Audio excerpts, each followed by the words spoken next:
What's up, Sober October? It is the 7th. It is a Monday, and this is episode 8. Got a special guest today, my first guest on this video project, Charlie Goodwin, right here with me. How you doing? Doing fantastic. This is exciting. I'm a little anxious, but just want to jump right into stuff. Yep. So, basically, you live here in Columbia. You're not native? I'm a transplant, so from state of California. Lived Southern California my whole life. Oh, wow. Great. Don't regret any of that. It was all good things, but just it wasn't for us anymore with the traffic, the cost of living. So you met Amber there? We actually met in Las Vegas. She was in Vegas for her friend's birthday. I was in Vegas for her friend's birthday. Different friends, but the friends knew each other and randomly walked into each other in a casino going somewhere, and then we ended up hanging out and partying and doing the whole Vegas thing. Kind of carried back into California, and it happened that way. That's awesome.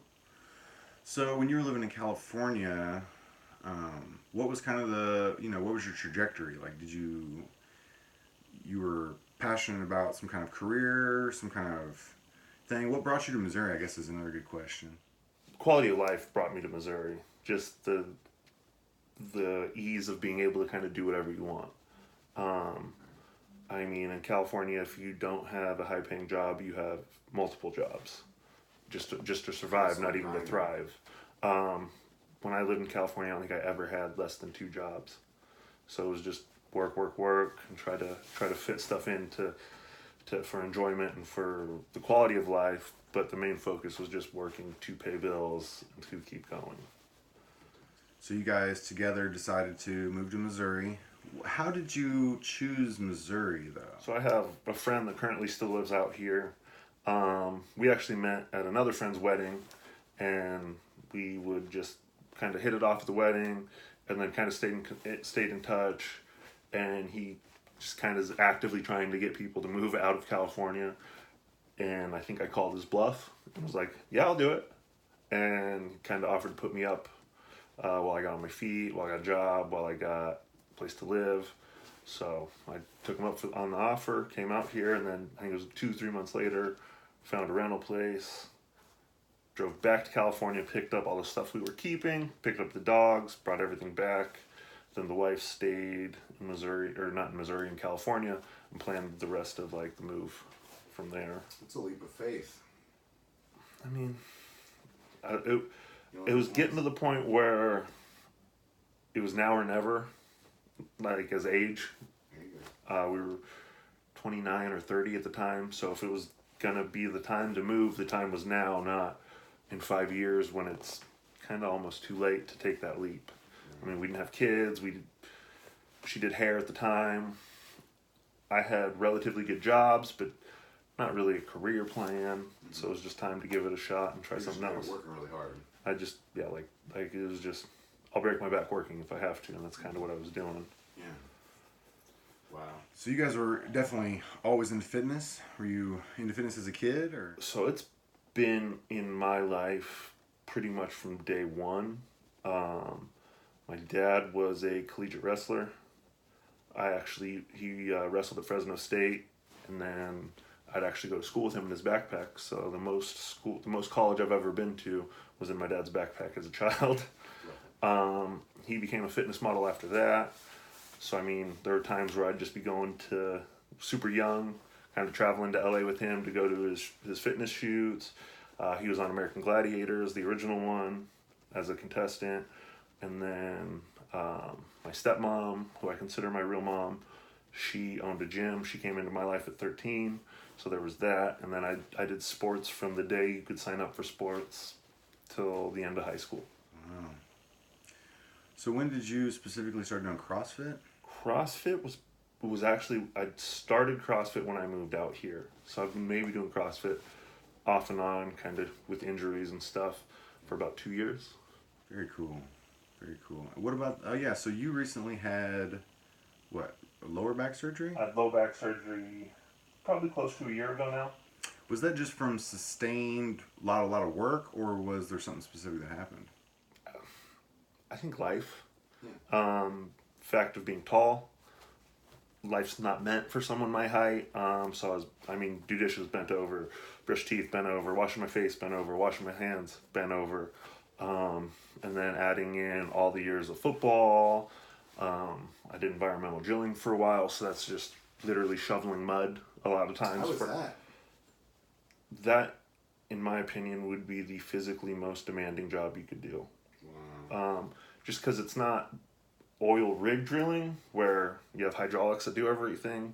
The environmental drilling side is pretty much everything is done manually. So all the cleanup is shovels and manpower picking up the augers. You're just moving, trying to get drill bits in the ground and soil out. That's wild. Right on. So, how did the Nutrishop thing take off? So while I was environmental drilling, I got hurt, or not really got hurt, but back pain was taking a toll on me. So then I kind of went to the doctor, tried to see what they could do. They kind of put me on disability. It wasn't going anywhere to where it was getting better. So I kind of fell into a job running 2 Nutrishops out in California. I'd always known what they were. I'd always kind of been a customer of them. Then I just started running the 2. So when I moved out here, before I moved, I was like, how cool would it be to just open one up? Not knowing there was already one out here. So the one was here. I kind of went and introduced myself to him, kind of just trying to, I know the system, I know all the stuff behind it, just trying to see if I could help some way to kind of, I scratch your back, you scratch mine on the supplement side of everything. And it came out to where he was kind of looking to sell. So it kind of just fell into our lap that we were able to come to an agreement and purchase a store and then take off with it running there. Wow. And that was when it was off of Stadium? That was at the stadium, or the shops on Stadium, yeah. Wow. And then, so you were looking for another location? Did that lease run out and you guys were looking for another location? Or was it a relationship that you built with Wilson? So it was kind of the potential to build a relationship with Wilson's. And then it was also, the lease was running out. And I wanted to go in there talking to them as I'm a new tenant. So I want to negotiate what our lease is going to be and kind of come up and work with the best deal we could have. They didn't want to look at me as a new tenant and wanted to raise the rent exponentially. And I kept trying to hit them up like, I'm not going to pay that. Let's negotiate. Let's find something. Let's kind of work ourselves in the middle. They wouldn't contact me back. So then we just kind of started looking. The Wilsons thing kind of fell into our lap, and of course we want to work with them. They're the biggest gym in town. Why wouldn't we want to kind of try to partner ourselves up with them? So that all kind of fell into place. And then right when our lease was up and we moved out, they're like, oh, well, I wish we could have kind of worked a deal out together. I was like, yeah, that's what I've been trying to do for the past 6 months. You didn't want to. You were just hoping I wasn't going to find another lease and you could screw me, is how I felt about it. But we were ahead of the game. And, bluff too. Yeah. So that's kind of a theme, huh? I'm kind of an all or nothing. I go hard in the paint and then it's either go, don't go. That's right. Well, I think that's a really good strategy. So I think maybe I say that because I'm a little the same way. So, okay, so CrossFit, what drew you to CrossFit? What do you like about it? And is there any sort of physical fitness type stuff that you still kind of have on your bucket list, or are you satisfied in that way? So oddly enough, the thing that made me do CrossFit first was a pre-workout we had that came out. I liked the science behind it, so I was like, you know what? I'm going to give it a shot. That was when Crossover was coming out. I was like, hey, this pre-workout's specifically formulated for CrossFit style working out. I like the stuff that's in this, and I like the science behind this pre-workout, so I'm just going to try CrossFit. And I went and started trying it. Fell in love with, and still am in love with it, and still hate it all at the same time. It's the worst, best thing in the world, in my opinion, as far as fitness goes. Every day you go and question your sanity, question why you came, and then after you survived, you're like, well, I made it. Let's come back tomorrow and give it another shot. Yeah, that is really true. That's awesome. But it's fine. Like, I don't have, like, I guess, bucket list ideas, things like I need to check off. I just kind of go with the flow of life and see where it takes me and just have fun along the way. That's the American dream. That's very freeing. I know that that's a question that I thought of asking because I think it's really common amongst people, but I really like that answer because even myself, I find myself trying to position towards some kind of next goal that I've got in my head, but it does take away from the moment. Well, I like goals, and I guess I always have goals that I want to accomplish, but I'm not so set in stone on them or so focused to ignore the beautiful things that could be coming in and kind of push them to the side because of a goal. I know that Amber does the physique side stuff. Have you ever been interested in doing something like that, maybe? So before we moved out here, I really thought about wanting to do it. I was kind of doing the workout portion of getting ready to do it, not the diet portion. But I never saw myself as big enough. My biggest pitfall there is I'd look at people on the Olympia stage or people at the pro bodybuilder shows. I'm like, well, I'm not that big, so I can't compete. Not looking at the kind of competition I would actually be competing against, but looking at the best of the best. Right. And that's where I was like, well, if I go in, I'm going all in, and I want to be able to go there. So it just never came to fruition or never sparked my interest enough to just really give it a shot. Right. I just really like going to the CrossFit stuff. You go in, you do your work, you have fun. And I really like sucking at stuff. And you're always gonna suck. It's not. Yeah, as soon as you feel like you get good at something, then you just find that next thing. As soon as you're good at handstand push-ups, okay, now do them on rings. Now go out and walk on your hands. Yeah. So that's a good point about the job. You were doing heavy equipment operation. Obviously, with ongoing, back turmoil and stuff, that's not going to be something that's going to help that. So I was out on back surgery or leave from back surgery, and in my time off of playing video games, getting bored of that, just being around on social media, I saw the post office was hiring, kind of for shits and giggles. I was like, oh, let's try it.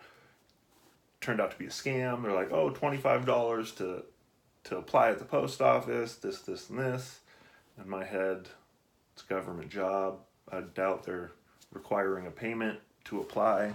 So I went to the actual, their webpage, saw it was all there, and they actually still were hiring. So applied for fun, did all the steps of that.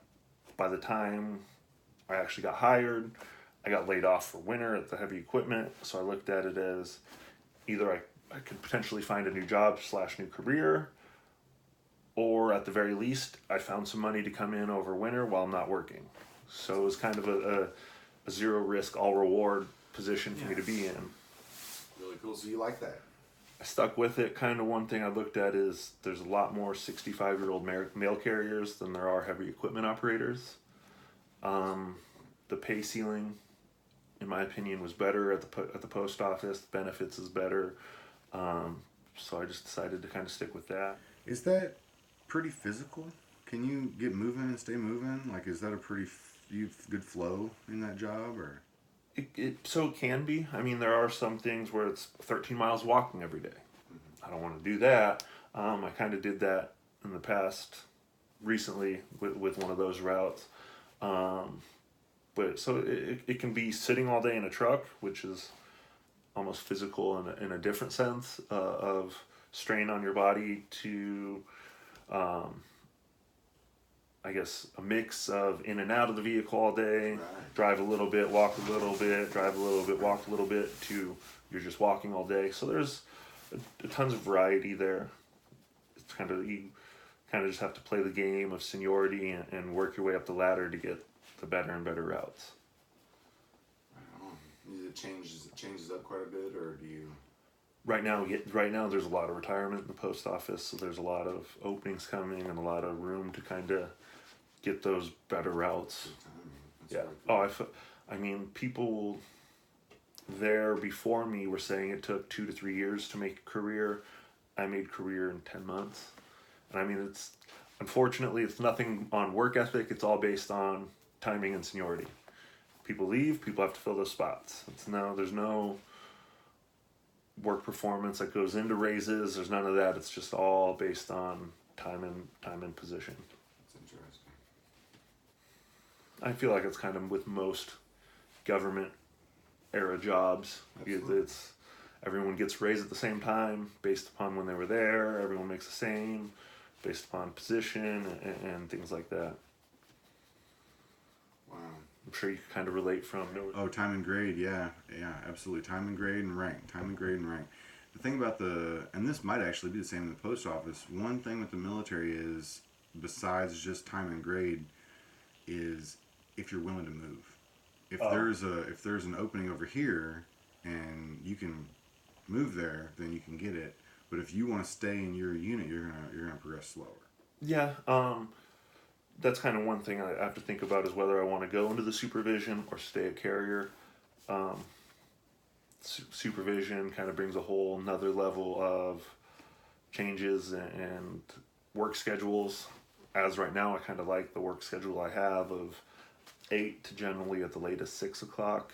Kind of, you still have time to do your life, whereas some supervisions you're in at 4 o'clock in the morning till whenever, or you come in at noon and work till 10. I kind of don't want to be. I kind of just like having my life where my life's at, so I kind of just want to ride the pay scale that I'm set on for a while, see how it goes, and then maybe if something changes, I can always try to move into the other direction. Absolutely. Well, so the framework of the videos that I'm doing here or whatever in the podcast is Sober October. I know that my personal vice right now recently has been marijuana. I know for you like to have a drink every once in a while. Yeah. What's your favorite thing to drink? I guess, unfortunately, favorite thing would probably be Fireball. It just goes down the easiest and does the job. Not the best quality, not the best taste, but it's kind of just that middle ground of tolerable taste and potent enough to get you where you want to be. I generally, for drinking, I'm a vodka person. Although there ain't no laws when you're drinking claws, so I have no issue partaking in those. But yeah, I obviously stole the idea from the whole Rogan crew. Oh, yeah. And decided I wanted to do it this year. Drinking's not necessarily a vice, but it's just something fun to do, and why not kind of put yourself in an uncomfortable position? I don't really have any rules in my life of things I can't do or can do or anything like that, so why not just for a month limit myself to one thing?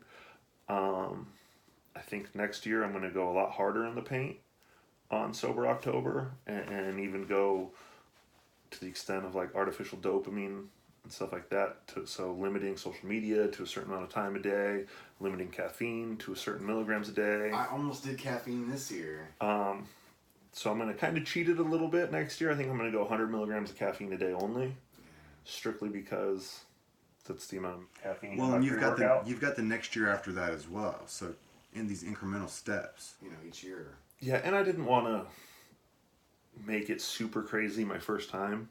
Just kind of go through the motions. So you're taking it as a discipline / willpower check, and also a cleanse. Yeah, I don't have. People hate me. I don't have the greatest diet. I kind of just eat what I want. Caloric. It's hard for me to hit the right amount of calories a day, so I kind of eat whatever I want, versus people that are kind of stuck hitting too many calories. I don't have that issue.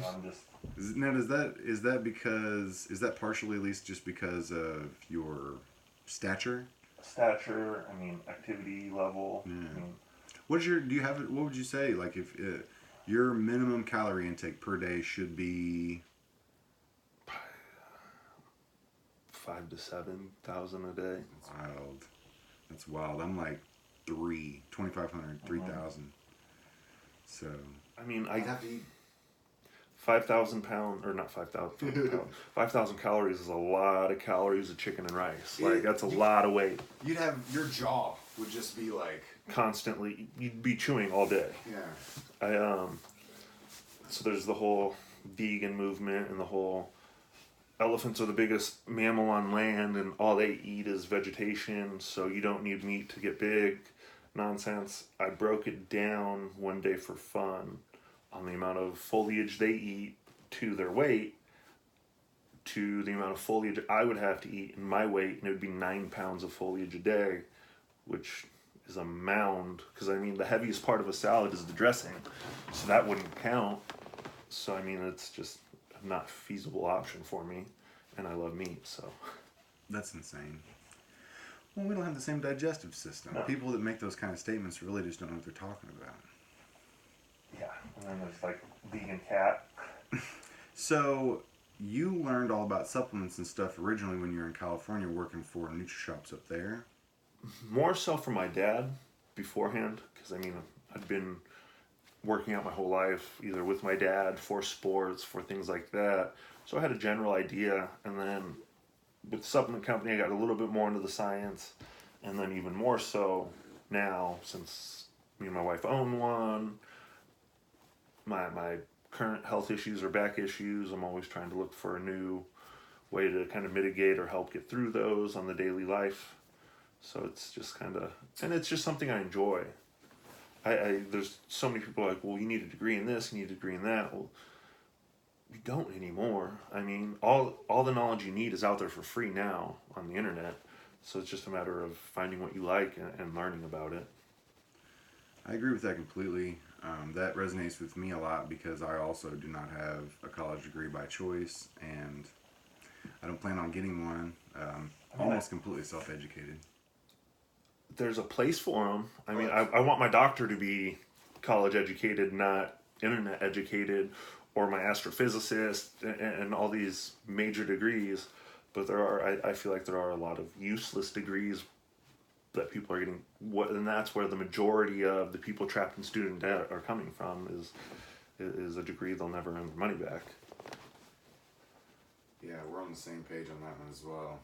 And I mean, just general school wasn't for me. I went to, my plan was to play college football. That didn't pan out. I had a knee injury that ended my senior year. All talks with colleges kind of stopped after that. So it was either go play to JC and see what would happen. So I went to a JC, just wasn't for it. It felt like high school all over again, and I wasn't into it. So I just stopped mid-year, and it just went into the workforce. And ever since then, just been working. There's another one of those big leaps. People get afraid and they say, no, I've got to stay in college because I can't see any other route. And you were just like, I'm doing this thing. I can make it no matter what. Yes, I mean, life's too short to do stuff you dislike. That's right. So when did you get into tattoos? I got a lot of tattoos. First one was 18. Right, I'm 18. I think my third or fourth one got me kicked out of my house. Oh, wow. So now you got kicked out of your house. Now you've spoken as if you and your dad have always had a relationship. We do. And to this day, like, I would never say anything bad about them. I've been kicked out twice, and neither of those were their fault. Both of them were my fault. They told me not to do something. I decided I still wanted to do it. I had to pay the consequence. I don't look at that as bad parenting, or they loved me and they set rules in place, which is what parents should do. I went and did it anyway. Absolutely, I should have to pay the consequence of what breaking that rule would have been. Wow. And it was known that was what it was going to be. I just kind of didn't think it might happen. So they called my bluff again. Calling bluffs. Wow, that's a theme for sure. But you still have a great relationship, and that shows. Oh, 100%. Yeah, I mean, my dad's my best friend. My mom is my stepmom, who is the only mom I consider a mom. So, great relationship there. Obviously now living halfway across the country from him, I don't see him as much, but we still try to talk on a weekly basis. And I love hearing from them. I got 2 little brothers that are still out in California as well, that are with my dad, that are with those 2 parents. So I guess half brothers, but I mean, my family doesn't look at it as half brother, stepmom. We're just family. Are they very large men as well? No, so she is 5'1.5" whereas the woman that birthed me was 6 feet. So I think I get a lot of, my dad's 6 foot tall as well. So I'm going to say most of the height probably came from that other side. Wow. I mean, I was a 12-pound baby. 12-pound baby. Or I guess technically 11, 15. So I was 1 ounce away. That's the top of the scale, sir. I had to go out of the newborn ward to get me diapers that fit. Wow. It was 48 hours of labor for her, so I hold no remorse for her leaving. But my dad raised me as a single parent till my mom came back into my life at 13. Or I met my mom at 13, the way I look at it. So that's very interesting. You had somewhat of a typical American experience with the single parent, but it was different because of the father. Yes. Wow. Father stuck around. And so you got that healthy dose of masculinity, which led you into basically all of your passions and hobbies, and everything today revolves around your identity as a... Just work. You got to do what you got to do, and nobody else is going to take care of you. You got to do it for yourself. Yeah. And he grew up raising his 2 sisters as well. So he started working at like age 8 to put food on the table for them. So it's just been a long line of no one can make it but you. Well, that's awesome. That story fits really well here in Missouri. Oh. You know what I mean? That's the work ethic aspect of it. You know, the very recent generations having to struggle from a young age. You know, that's very similar with my story as well. And it's cool because I've met a lot of people from California, and if you hadn't told me that you were originally from California, I wouldn't have known. You could tell people you were from Missouri and they would believe you.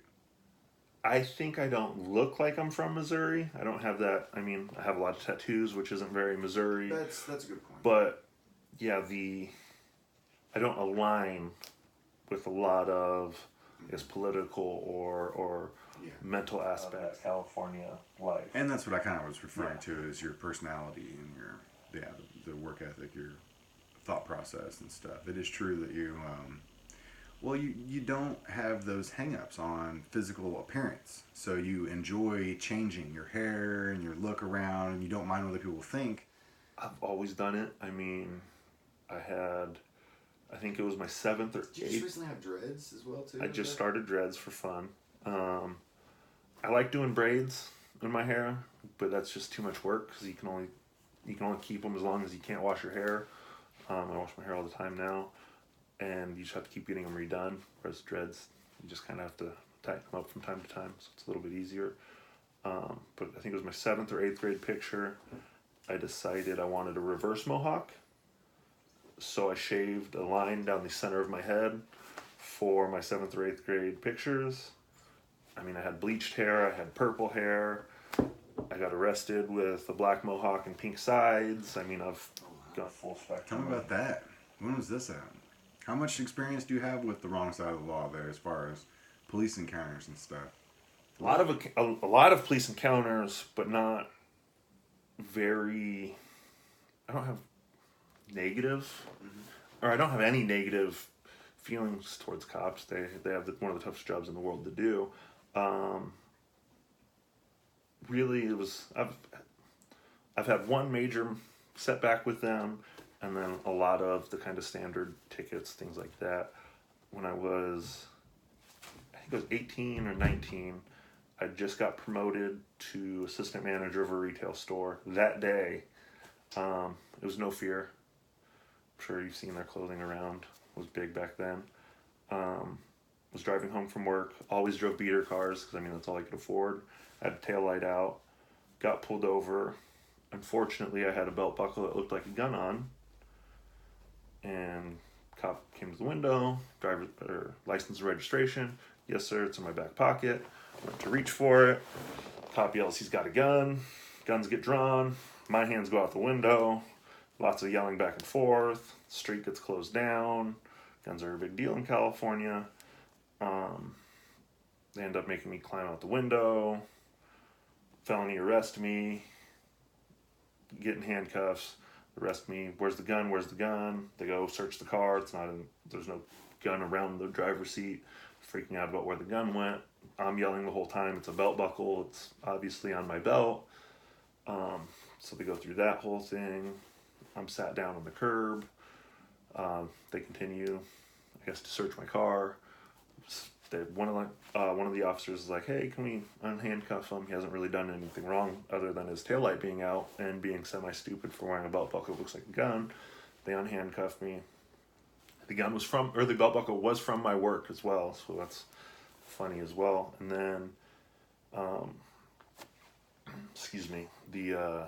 one of the cops was searching my vehicle without me knowing, pulls my backpack out, asks if this backpack is mine. I say, yes, it is. Tells me to put my hands behind my back, handcuffs me again. Now he's like, do you know why I'm arresting you? No, sir, I don't. Pulls out another belt buckle, looked like brass knuckles. Brass knuckles is a felony in California. So then they pursued a felony arrest of me. The belt buckle wouldn't fit on my hand by any stretch. And then, first time ever having this strict of a negative encounter with police. And I wouldn't even call it negative, it was just me being on the opposite side. Not knowing anything, so I then continue to talk to him the whole way to the police station, saying, hey, you don't have to do this, dude, it was an accident, like, you can just let me out right now. I don't know. On the way to the jail, I find out this was like his first week off of probation as being a cop. He made this big old ordeal with closing the street down, calling every available officer, thinking I had a gun. So he kind of had to make an arrest. I fought it for a while, ran out of money fighting it. I pled it down to a misdemeanor, and then I got to withdraw my plea after completing like 3 years of informal probation. Then all the other stuff just spawned from like not paying a ticket, stuff like that. That's a hell of a story. And the brass knuckles would not fit on your hand. No. That's like, if the glove don't fit, you must have quit. Yeah, $4,000 doesn't last long in legal bills. So this is starting to make a little bit more sense. What was giving you this bad taste of like that area, thinking about maybe getting them to a different area? That was young, so it was more just me being young and dumb. You take a lot of personal accountability for your actions. No one makes me do anything other than me. I can't blame someone for putting that in my backpack. But you can blame them for not being logical about the fact that there was no way it was a weapon, because there's no way for you to have intent with it. Law's a law. Sometimes you could scrape through. I mean, I technically still won because I didn't have a felony, so I still beat the system a little bit. Well, I didn't beat it. I paid my debt to society. Yeah, I worked it to the best of my ability. But that's the only major police issue I've had. I've had a lot of good encounters. I worked in the bar industry for like 8 years, so I've been thrown handcuffs by cops to handcuff people. I've hog-tied person's room in the back of a cop car with cops. That was a fun time in my life, but definitely a little chaotic, not sustainable. You don't really have relationships with people when you work in the bar. As soon as you start to, they're like, wait, I met him in the bar. How many other people is he meeting? So that makes that a little difficult. But I don't look back at California and wish I never lived there. I look back with love of it, and my family's still there, so I look forward to going back and visiting everybody. But after 3 or 4 days, I'm ready to get back out, and life's a little bit slower, or a lot slower here, sometimes too slow. I'm still used to the hustle and bustle where I want to work with you, let's get it done. And a lot of people out here are like, oh yeah, let's do something, let's get together and and do something. All right, well, let's set it up now. Oh, we'll do that later. Like when I got my job, when I got hired at ESS. Like, when can you start? I'm like, I have boots on right now. I can go to work right now. Well, what about in 2 weeks? I don't want to wait 2 weeks. What about tomorrow? What about Monday? Why do I have to wait 2 weeks to start? Let's just start now. So I've always been just go. Well, I'll tell you what, man, I really appreciate that because I am very similar in that way, and that worked for this. Yeah. For this exact thing. Like, I was like, hey, I see you posted for Sober October. How about we get together and make a video? You know how many people that I've said, like, hey, come collaborate on this content with me. They're like, I love that idea. Let's do it. And I'm like, okay, let's do it. Let's set it up. And then they're just like, well, busy, this and that. Oh, da, da, da, da. And I feel like they want to, but it's hard for people to actually pull the trigger on stuff. I try not to bullshit with people's time. Like, let's get together. My available times are this, and this. If it works, great. If not, next week my times are this, and this. And everybody has life that they got to deal with. So at some point, free time should intersect, and let's schedule it so that time is now not free, and you don't feel. Man, if we could set that up into a format and actually lay it out on paper and teach that to people, then that would be a career in itself. That's pretty cool. Oh, another thing that I thought of and to ask about you is you enjoy sports. Yeah. You enjoy sports. What's your favorite sport? So football is near and dear to my heart. What are like the top three? Football and combat sports, and then the sport of fitness. So it'd probably. So like you're cool with the CrossFit Open. You like to watch the games and stuff. That's very interesting. I went to HOA, I think last week or the week before. I like watching it as well as participating in it. I used to do MMA, so I like watching it as well as I used to participate. Still watch football. That's kind of my first sport love that I found. So you said you have participated in martial arts type stuff before too. Tell me a little bit about that. What's that going on? So I did that when I lived out in Hawaii. You lived in Hawaii lived in Hawaii for 8 months. Well, tell me about that. So that story would start when I think it was my 17th birthday. I got a message on MySpace that kind of dates me a little bit by a woman that said she was my mother. And I messaged her back. I was like, that's interesting. It's actually my 18th birthday, but I feel like my mom would know that, so you must not be her. She's like, well, no, I am. That's what your profile said. I think I mixed the dates. It was 17, my profile said 18. So she said, happy 18th birthday. She ended up flying me out to Hawaii to meet her when I was 20, I think. Kind of like just meet each other, kind of hang out. Did that, and then when I was 21, I moved out there to kind of just see that side of my life, that side of my DNA, I guess, and try to rekindle that whole relationship and maybe have a relationship there.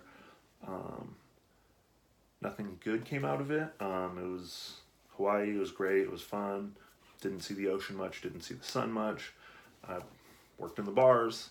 So bars didn't close till 6 a.m. So I was going to sleep when the sun was coming up and going to bed going to sleep when the sun was coming up and waking up when the sun was down. And it's really hard to kind of change your circadian rhythm when that's what your work schedule is. You kind of live on that schedule. Lived there for 8 months. Had no idea I was moving back home. Christmas happened, so I was flying home to my parents' house for Christmas, spend it with the family. Tracy, my biological mother, stressing like, you're leaving me, you're not going to come back. This is your way out. You don't want to be here. I was like, no, I'm leaving. I'm leaving all my stuff. I'm taking one bag with me. Obviously, I'm coming back. The day before, so I was back in California. Day before my flight back to California, Tracy calls my mother, says, hey, don't bother putting him on that plane. I don't want to be his mother anymore, or I don't want to have him in my life anymore. And the most thing I'm upset about there is I lost all my shit. I never got any of my stuff back, which would be the second time in my life I've lost everything I owned. The other time, living in my car got broken into, everything was stolen. Wild. Wow. So how long did you live in your car? I think it was 2 different 3 to 6 month stints. Hey, a 3 to 6 month stint in a vehicle, that's pretty legit. Now, I was in California, though, so your weather was pretty It good? was decent. Would find a dark neighborhood to fall asleep in, wake up at 5, go to the gym, work out, shower, go to work. Did that for a while. That actually sounds pretty legit. It, For like your mid-20s. it worked as it was teens, late teens, yeah. Okay. Early 20s, late teens. Wow. Then one of my friends found out, was like, because I always invited people over to my parents' house when I lived there. He's like, you never invite me over anymore. Why is that? I'm like, oh, they just don't like, I didn't let anybody know. It's just, that was my life at the time. I'm going to make it work. He ended up letting me stay on his couch for a while. And then, funny, like, both times I was kicked out of my house, my parents ended up helping me get an apartment. So it was like, you made a mistake, you got to pay the consequence for a while. All right, hey, we found a place for you to live that I think you can afford. We paid your first month's rent. Time to go move in. So that kind of happened twice as well. So I mean, I can't say anything negative about them. No, that sounds awesome. That's fantastic. Man. So, with the mixed martial arts, though, the thing that... So I mostly did jiu-jitsu stuff, a little bit of striking stuff here and there, but I'm not a mean person, and I don't necessarily, I've never found that switch that you need to be able to punch someone in the face as hard as you can. So I always liked the aspect of jiu-jitsu. It's kind of the gentle of martial arts. You're subduing people without potentially causing a lot of harm. So it was just more clicked with me. It was more fun. I did judo when I was really young with my father, and then that kind of translated over into jiu-jitsu. Did that for a while. And then I kind of did all of it when I lived out in Hawaii. That's really cool. So do you participate in any kind of fantasy football or anything like that? In 2 leagues right now. Wow. I'm going to be 3-2 after this week and 4-1. So I'm winning so far. Doing pretty decent. That's very cool. And that requires a whole lot of knowledge of the players and... I'm an asshole about the whole thing. I don't get deep into it. I know, like, both my drafts I walked into with no plan, I don't study it. I have too many other things that I really enjoy doing. This fantasy football is more to make all of the games fun for me on Sunday. It makes you care more about all the games versus just your team. So it's just something fun for me to do on the side. I'm not balls deep in it like some of these people that have spreadsheets on who to draft at which stage and all that. That's beyond me. I've too many other things I'd rather put my brain to than going deep in on that. For you? No, I don't. I think it's cool and everything. I appreciate it tremendously. For some reason or another, I've never gotten into any kind of sports. I grew up doing Taekwondo. I got a black belt in ATA Taekwondo as a kid, and then I got a black belt in Yanhua-Ryu Taekwondo, which was from Brent Hill and Boonville when I was like 16 to 18, and then I transitioned into doing MMA fighting, but I went into the Army. So I did a couple months of like MMA training, and then... Were you ever stationed in Hawaii? It's not, no. I was actually never stationed in the United States. I just did training. I did training in Wisconsin, Kansas, Missouri, California at Fort Irwin, and then Kuwait, Qatar. So you were deployed or stationed overseas? Yeah, or living as a civilian. Because then, I technically was in the National Guard. I joined the Missouri National Guard, and then I was really lucky because I had a really good recruiter. It's not very many people's story, but I had this recruiter that was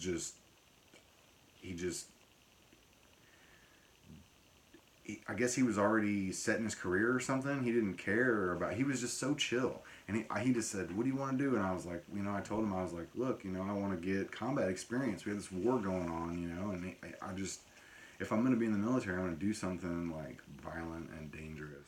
And so If you're gonna do the military, you want to do the military. Well, yeah, because they're talking about, oh, well, we'll see because your ABAB scores and you might work with drones or some rocket or something. And I was like, no, I don't care about that, And like the ASVAB score you need to do my job was like, it's like, yeah, no. So I was able to traverse my entire military career in the National Guard without ever being told what to do.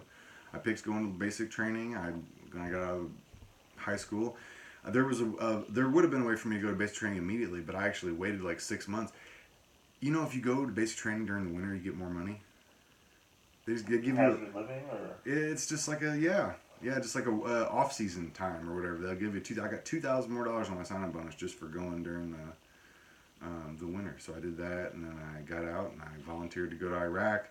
I was in the National Guard for 8. You know how they say 1 weekend a month, 2 weeks a year.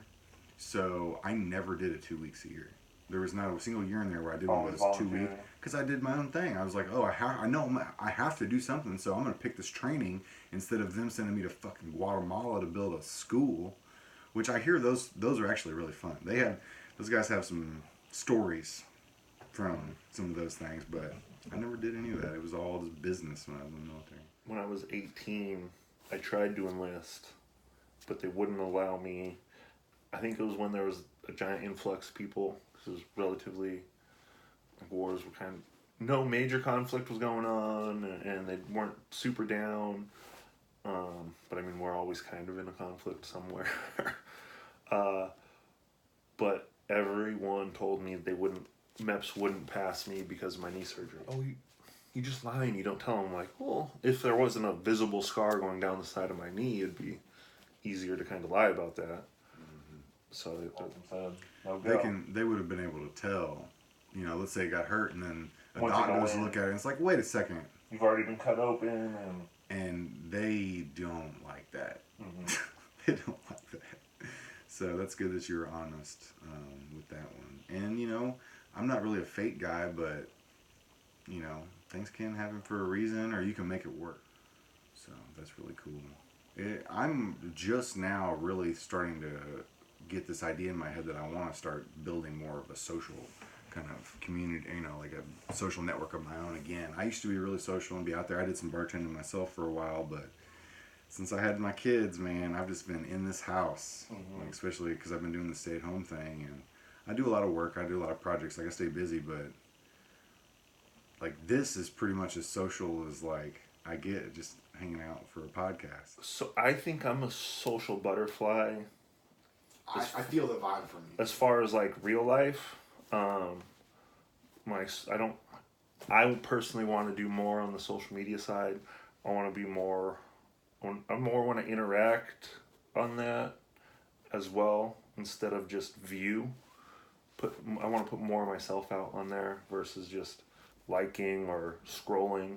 We can waste so many hours a day just scrolling up on Instagram, watching what everybody else is doing. So I actually want to limit myself more on the intake and increase my output on that.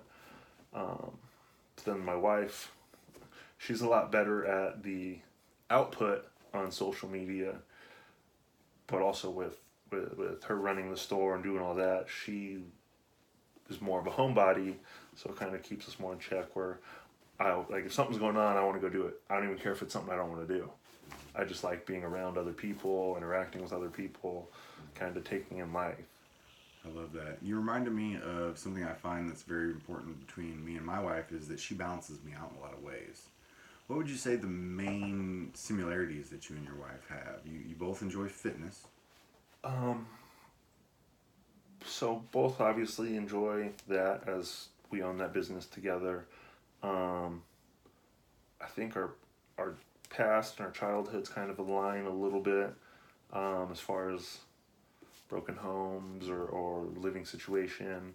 Obviously both from California, so we both lived all that.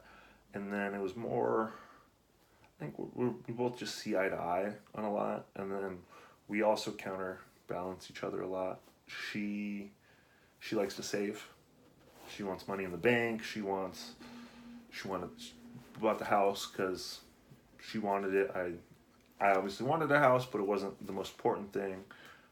I don't regret it, and it wasn't something I didn't want to do, but it was because of her we were able to do it. She's the saver. She's the responsible one when it comes to money. And then I never had money growing up, so when I see something I want, I see the money in the bank. If 1 + 1 = 2, why not get it? So she counterbalances me there. So we're really good at kind of balancing each other out with everything in life. If I'm super hard on one side, she's more moderate, and vice versa. That's awesome. That's what you gotta have. That's what's gonna make it last. I think it was Jay Moore, the comedian and actor, said similarities don't keep relationships, similar hates do. Because hates are a lot more, like if you and your wife hate the same stuff, you're a lot more likely to stay together than if you guys just like the same stuff. Wow, that was a revelation. I've never heard that before. I like that. Oh, He obviously had like a whole funny bit about it, but oddly enough, me and my wife mostly hate the same stuff. so like the things that make you irritable, or the things like Things that just frustrate us. I'll send her, like, I'll screenshot something on social media and send it to her, and she's like, oh my god, I was just about to send you that. And just, like, we'll talk about stuff we hate together and hate the same stuff together. we do that too. Driving down the street, oh, look at that asshole. Or, That's awesome. Yeah, that's really good. I don't know if I had some relationships before, just dating, where we were very similar. We were both, partying, using a lot, both the type, because I'm a spender too. Like we had no money whatsoever. If there's something that I want, or something that, like, I feel like I can get away with and still pay my bills, I'm just going to do it, usually. And she's turned me around big time on that one, just kind of understanding this other process. But we've got that. And then there's like cultural stuff as well, just how to operate on a daily basis, and what we find that's important to ourselves: health, fitness, wellness, the kids thing now. What about kids? You guys think about that at all? we're never going to try, and we're not going to try. Yeah. I've seen too many marriages, relationships fall apart from either the forced aspect of trying and then not being able to. So we're just, if it's in the cards and it happens, it happens. If it doesn't, cool, we get to take more vacations, we get to buy more cool stuff, we get to do whatever we want. Really cool. So it's, when the time comes and it happens, great, we'll be ready. Yeah. If it doesn't ever come, that's fine. We can just continue living our life with dogs. Oh yeah. Yeah, and still impacting your community positively, Yeah. regardless. There's enough underprivileged people out there that can use a helping hand. It's really cool. Is there anything else you can think of that you want to talk about, or anything we missed? You're more than one a day right now. Well, I did one on the 30th. Yeah, that's right. Because I was like, you're on 8 and it's the 7th, so I'm like, you're ahead of one So a day. the first video I did, I literally smoked a blunt on camera. Yeah, I watched. That was the one you sent me, and I saw it. That was the first episode. So I did that, and at that moment in time, I truly and honestly was thinking to myself, I'm going to do this so I can watch myself, and just so I can get a picture of it. At that moment, I had a fantasy about posting them, but I still had that anxiety. I still, to this day, I feel like I have this weird eye thing. I can't even go into it. Like, I don't know. But once I saw it, I was like, you know what? Because I've watched a lot of, like, videos of people that just go after it. And I was like, this is as close to that, why not? And then I did the second one the next day, and I was like, this shouldn't be episode 1. Episode 1 should be the one with me getting ready. Yeah. And so I passed it by my wife, because obviously that, family is, and she said, you know what? Why not? What's it even matter? You Go are for who it. you- This is authentic. There's nothing. you're not going to lose a job over it. There's nothing you're going to get in trouble from. She's the only person that I even adhere to. Yeah. She's the only. Nobody else has any power over me in this whole world except for her and my kids. So when she told me to go ahead and do it, then that was, I think actually that was probably the affirming moment that I realized that the project was actually going to happen. Because, I mean, that's going to be 33 videos, you know, in 33 days. Usually people post like one a week. Mm-hmm. But that's why a bunch of them are just going to be little 5 or 6 minute little check-ins. And then there'll be a few like this. Like, that was another thing. I've always wanted to do something like this. Mm-hmm. But what was the reason? What was the foundation? Yeah. What was like the driving force? What was the thing that was going to keep it on track? And so for this, it was like Sober October could keep it on track the whole time. Just talk about sobriety and how I'm doing in my head. So we touched on fitness. My themes for Sober October have been fitness, diet, sleep, and mood. So we touched on a lot of fitness stuff. We touched on some diet stuff. Seafood diet. Whatever I eat, I eat. Whatever I see, I eat. Yeah, you understand though the needs of anybody and everybody. You could tell somebody, okay, this is what you're going to have to do to get your results. It's for you specifically. You need 5,000 calories a day, so 3,000 of them can be. I'll put it this way: since I started at the post office, I've lost 30 pounds. My God. And like I haven't been consistently. I've just now gotten over that gotten back into the 260s, but I mean I hadn't weighed in the 250s in like 8 years. But it was just all that extra activity and not being able to get the calories in. So I'm just now kind of finding the right calories and the right timing and way to eat again for the new life I have, and work schedule and activity and all that. Right. So as far as mood goes, you, I wouldn't say necessarily we're at your most. There's not dependent, but like you were right now is not at a time where alcohol is really that big of a deal in your life. So the mood portion, you've still been pretty much maintaining your even keel. And I'm the worst person to talk about mood. Interesting. I don't stress. Yeah. I don't worry. Like shit can fall off my back. Like nothing. I don't have super crazy pet peeves that ruin my day. I don't get upset. That's actually one of probably the largest straining points in the relationship is my not necessarily lack of emotion, but the lack of uprisal or getting upset. So when you don't get worked up about something, she's like, well, you don't care. Like, I'll take it in, I'll listen, I'm sorry, but I don't. I grew up, my dad had a temper, so I saw that, and I refused. And so a lot of stuff I learned and I internalized everything, and that's kind of where the tattoos started, because it kind of brought pain out.